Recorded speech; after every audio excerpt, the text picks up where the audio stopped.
Vandiperiyar Aranakkal ഹില്ലാഷ് division മണ്ണിൻ Maindan family ഗ്രൂപ്പിന്റെ ആഭിമുഖ്യത്തിൽ സമാഹരിച്ച വയനാട് ദുരന്ത നിവാരണ തുക ഇടുക്കി ജില്ലാ കളക്ടർക്ക് കൈമാറി.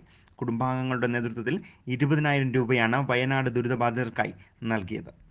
റെയിൻബോ ന്യൂസ് വാർത്തകൾ നിങ്ങൾക്കായി അവതരിപ്പിക്കുന്നത്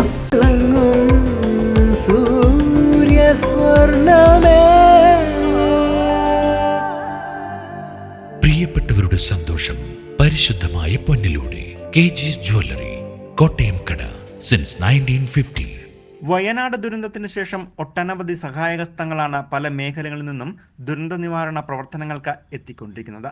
വയനാട് പോലെ തന്നെ പിന്നോക്ക ജില്ലയായ ഇടുക്കി ജില്ലയിലെ തോട്ടം മേഖലയിലെ വണ്ടിപ്പെരിയാർ അരണക്കൽ ഹില്ലാഷ് ഡിവിഷനിൽ പ്രവർത്തിക്കുന്ന മണ്ണിൻ മൈന്ദൻ ഫാമിലി ഗ്രൂപ്പ് ദുരന്തത്തിൽ ദുരിതമനുഭവിക്കുന്നവർക്ക് കൈത്താങ്ങാകണം എന്ന ലക്ഷ്യത്തോടു കൂടിയാണ് തങ്ങളാൽ കഴിയുന്ന തുക സമാഹരിക്കാൻ തീരുമാനിച്ചത്. ബന്ധുമിത്രങ്ങൾക്കൊപ്പം സുഹൃത്തുക്കളിൽ നിന്നും സമാഹരിച്ച തുകയാണ് ഇടുക്കി ജില്ലാ കളക്ടർക്ക് കൈമാറിയത്. 20,000 രൂപ ഗ്രൂപ്പ് മെമ്പർമാരായ സുരേഷ് കുമാർ, അനിൽ, ഡോബർ, അരുൺകുട്ടൻ, ഗിബ്സൺ, വിനോദ് എന്നിവർ ചേർന്ന് ജില്ലാ കളക്ടർക്ക് കൈമാറി. തങ്ങളാൽ കഴിയുന്ന എളിയ സഹായം എന്ന രീതിയിലാണ് തുക കൈമാറിയതെന്ന് ഇവർ പറഞ്ഞു.